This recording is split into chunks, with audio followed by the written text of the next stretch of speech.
Welcome to Bite Size Dental Marketing. Today I have Ian and Saskia. Saskia, I know you've been doing a ton of work on listening to phone calls across the offices. We're in the middle of a big AI project that listens to the calls and provides us some analytics and scoring on how the phones are being answered. But what are we hearing out there today? Well, Eric, we've listened to about 10,000 calls already this year so far from the 1st of Jan. And I must say, as more dental practices go out of network with insurance, we see this growing importance for the front desk team to not just sell the dentist, but sell the practice as a whole and sell the product. So whether that's selling skills, expertise, experience, to selling the amenities that the office has. You know, they need to really be able to use words around selling the office as a whole and really just promoting whether it's new patient specials, in-house membership plans, all of these things that attract new patients. Because after all, the front desk team are the first contact that a new patient will ever have with a dental practice. So you need that person to really persuade that new patient why they need to come to this dental practice rather than going somewhere else that, yes, might accept their insurance at the end of the day. Have you heard any difference in the types of questions you're getting from, when we started this project back in early 2022 or late 2022, I guess, to today? Are consumers still asking the same questions? Has the underlying consumer changed? I mean, I think at the end of the day, a consumer is still asking, their first question is always relating to insurance or costs. But I do see an increase in patients with dental anxiety. So that's something that always pops up, a patient calling in to say, how does your dentist deal with dental anxiety and what does your dentist do differently? And I know Ian's been in a few podcasts where he's chatted about dental anxiety. Don't know if you have any thoughts on the matter. Yeah, the ones that stand out for me immediately, and for those of you who don't know, I work with Saskia very closely when it comes to call recording and call tracking and feedback to the clients, because it is something that dentists really, really, really do value. So if you are a dentist out there and you do not currently have a system in place to track your calls, definitely look into that, because it gives you, the dentist, a real look into what is going on at probably the most important point in your business. Because no matter how many marketing budget dollars you spend, how many people you have working for you, how big your corporation, organization, family business is, if you have somebody that can't answer the phone, I mean, Saskia, you also be able to say that you're hitting a brick wall. And to answer your question, the ones that I have found most, that I talk to the clients about most, is, of course, the financial one. That's a tag that comes up over and over. And I say tag because when we listen to calls, we tag it to help our clients understand what happens in each call. The financial question is always one of the first ones happening. And then you have the anxiety one, like I've not been there in very long. And you always hear people kind of feel guilty. There's this thing of like, so when last we at the dentist, and then there's this hesitation. And that's one thing that we try and help people navigate. Another one is why your price is so high. So that ties back to finance, but not necessarily insurance, but it's just like, why do you charge so much? And that ties back into what you were saying about then knowing how to sell the practice. Those are probably the top three ones for me, Saskia, that I've heard so far. That's a difficult one to navigate for the offices. My favorite answer, do you take my insurance question, is I've heard it articulated in a couple of different ways, but it's, when have you ever worked with insurance and been happy? Like, why would you want them to dictate your dental care? Like, I love that answer, because anytime you deal with insurance, it's just a beating. Like, of course they don't have their best interest. Like, why would I let them dictate my care? And that some version of that sort of, even when it sounds a little bit indignant, like, oh my God, like, when would you ever be happy with your insurance company telling you what you should do with your teeth? Yeah. And the dental practice down the road probably doesn't take your insurance either. That's my favorite answer to the question. But the why are you so expensive is such an interesting one, because it's like, well, what do you want it to be? If what do you always say, Eric, about the cost? I know this is a known saying, but you always say, if I said to you, how much you want to pay, you'll say nothing. I don't want to pay anything. If I went to a dentist now and said, can I do your marketing for free? Where must I sign? I'll sign immediately, because that is the number everyone wants, as close to zero. Sure, but The truth of the matter is you wouldn't get a good product. I want to pay the least amount I can to get a good product. And now I will say I do live in a world where I'm a for-profit company, and I do expect to make a profit, and I expect the dentist to make a profit too. But that's such a complex question because it's like I do think that this is where offices need to bear hug who they are and have some sort of vision or understanding of what they represent. If you're trying to get the cheapest dentistry you can, I'm not your guy. If you want good dentistry and to be taken care of and a great product, this is the place you need to be. But if you're just about money, I'm not for you. And I love, we call it bear hugging it, but like I very much think people need to bear hug who they are. I don't think you should be trying to close every single person that calls. I'm not with the coaching on that. I think this is who I am. This is what I represent. And this is the experience you're going to have in my office. And it's going to be worth it to you, or you need to go somewhere else. Now, I do think some people make the mistake in some offices. And this is probably, I don't want to get into Saskia's territory, but I'm going to say what I think the sort of an underlying cause of the most common problem is. I think that a lot of offices assume that the patient knows how good they are, but in reality, it just telling me how good you are doesn't make you better. Like I do think there's some salesmanship involved of, hey, listen, this is how we approach our care. This is what we do. And I think it has to come from a place of trust, because you hear dentists sometimes get indignant a little bit, like prospective patients should know how good I am. I have all these accreditations. Yeah, but so does literally the next 8 dentists down the road. And even if they didn't have them, I don't know what it means as a patient. So there is, I think, something, a balance between getting someone in the door under the right pretenses and showing them who you are versus just assuming they know how great, an FAGD is, or some whatever it is. I think there's some complications in there, but I wish the offices were a little more patient in explaining the approach of the office and what the office stands for versus just assuming they're the best. That stems down to also the receptionist at the end of the day. You can have one that's dull and boring and answers yes, no questions, waits for the patient almost to prompt the actual scheduling. Or you can have someone who's super warm, friendly, and chats to you like they've known them for years. I had a great call yesterday where the receptionist never knew this patient, but the call was maybe 11 minutes long. Okay, maybe a bit long at the end of the day, but they scheduled the patient, they got them converted, they needed a lot of work done.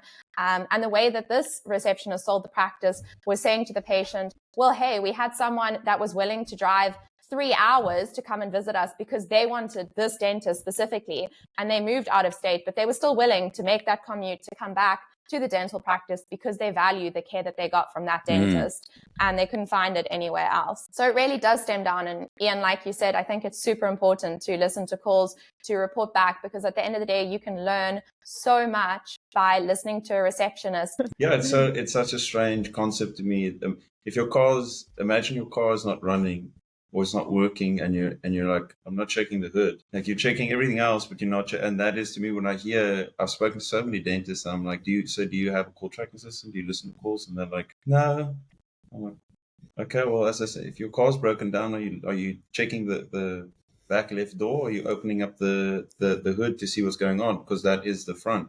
And what I wanted to build on, Saskia, earlier with a price, is to bring it back to an actionable item for an office or for a dentist. If you're getting those questions, you need a playbook in place, as Eric had mentioned now about selling the office, and knowing why. And there are ways to work around it. There's marketing tactics that you can use. Push your prices way up, then do a special of 30% less. Yeah. At the end of the day, the customer is still going to pay what they were going to pay, and you still ask exactly the same price. But to the customer or the patient here, they feel like they are winning or gaining something at the end of the day. And then that amount doesn't seem so much because, it would have actually been 8,000 for this treatment, but now it's only 6,000 production. So there are ways, and I encourage people to speak to their marketing agencies, or even come and speak to us here if you're in need in coming up with these things. Like, there are ways to get around the price question in a way that is elegant, instead of just saying like, these are our prices, Yeah, Like, swing it around. okay. We've got this special. Yeah. We've got an in-house membership plan. Mm-hmm. Go and call Sunbit or, Care Credit, something like that. Exactly. Well, even now, insurance has degraded to the point that most in-house plans are probably better for the consumer. Yeah. I mean, if you look at the amount going out of your paycheck and versus the amount that you would pay in the plan, it probably is better. But I actually wanted to circle back around to something you said, Ian and Saskia, about dentists not listening to their phone calls. I think they're scared of the front desk. And I don't think they're scared of the employee that sits there. I think, they're the boss and but as someone who has also struggled to recruit specific roles in our organization, I will tell you there is some fear around upsetting the role that no one wants in the office, right? I mean, it's the least desirable role is to answer the phones because it's a tough job. You're multitasking through it. And I don't know that they want to go poke the bear so much, but in reality, to your point, it is one of the most important marketing roles, because if you're dropping 6, 8, 10 grand a month in marketing and you're not converting these patients at a good rate, you are throwing away a fair amount of money. But I think that in today's economic climate, in the workforce of today, there's this almost fear to coach someone.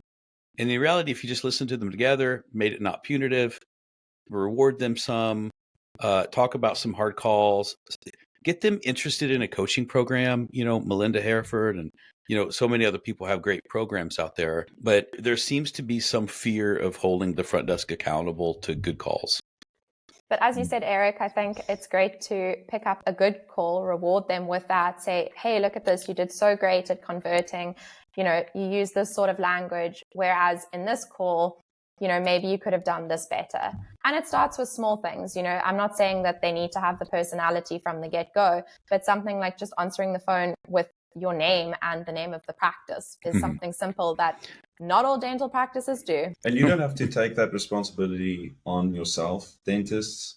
That feedback system, again, you can have a middleman, if you would, by delegating this task out. You don't want to play the bad cop of, Saskia, you're not doing good on the phone. You're not, because that is part of that fear dynamic that Eric was talking about. Even though you're the boss, it is difficult to be candid with someone. It is difficult to say, especially when if they don't work out, you're going to have to go recruit them. Especially, exactly. Yeah. Exactly. So find someone that can play the bad cop, but for the greater good of your business. And whether that is, as Eric had mentioned, the consultant, the call consultant that comes in and works with your business, speaking to your marketing agency and saying, can you guys help us with this? Speak to external people that can then have workshops with your team in order to have that sheet. And I love that Saskia mentioned there are structures out there where you can score calls really accurately, like having a set list of, they need to ask this, then they need to ask this, we need to get to this question, where did you hear about us? Those are all points. And if I don't score above this threshold of points on the end of that call, I didn't feel that call correctly, which means that I am potentially costing my practice money. And I love also, tracking conversions is a massive thing that Eric touched on now. There's also ways to do this. Like, ask them, where did you hear about us? How did you find us? And then we can see, okay, of the marketing calls that came in, we converted this percentage. Of the referral calls that came in, we converted X percentage.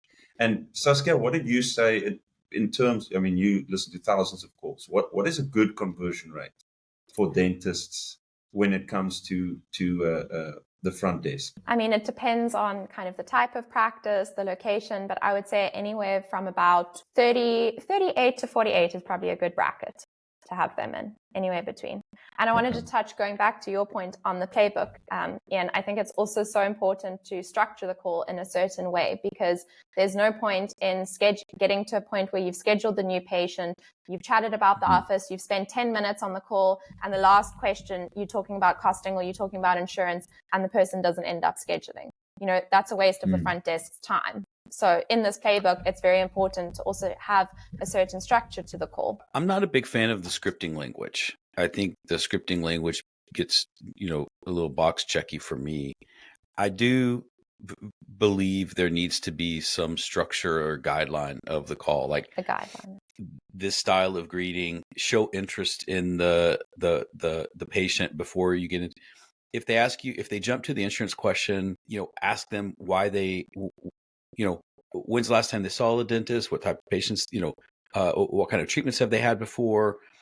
Tell me about what you'd look for in a dental practice. Okay, now let's talk about your insurance. I think one of the things, and Saskia, you would know this number better, but only around 13% of calls that we listen to ask, how did you hear about us?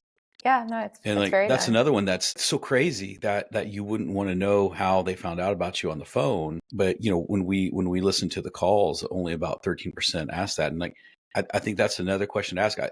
And would you like to come in and just meet the doctor, or would you like me to schedule a new patient exam?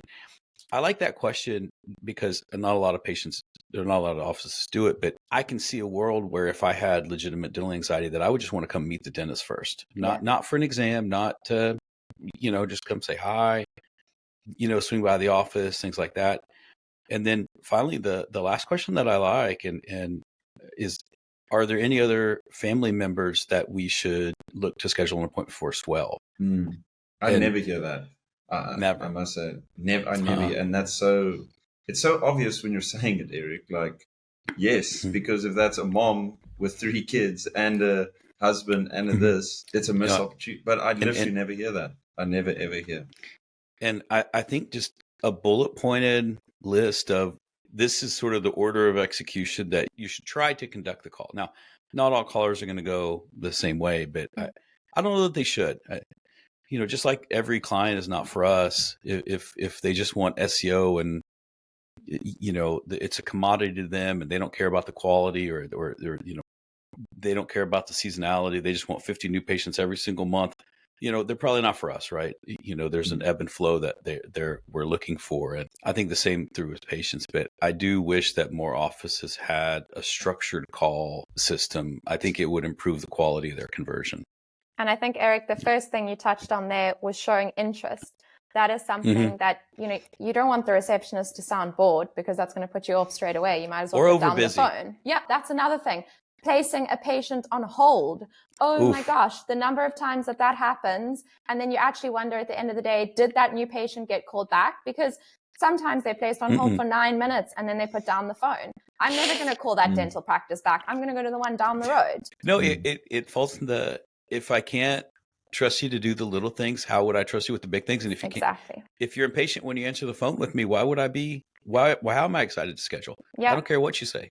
And rude and snappy. But interest is something, and commonality, the moment that you ask a patient what's going on, or simple things like, why did you move to this state? Where did you move from? I've heard so many great discussions on, it was the sea, it was the mountains. And then there's a commonality immediately that the patient feels at ease. They feel it at home, like they already know the dental practice. And that also gives them, it's a good word of mouth referral at the end of the day. Well, gosh, Saskia and Ian, that's a wonderful place to wrap up on the wisdom of Saskia there. Thanks for joining me, guys. Yeah. And that was your Bad Dental Marketing for the day.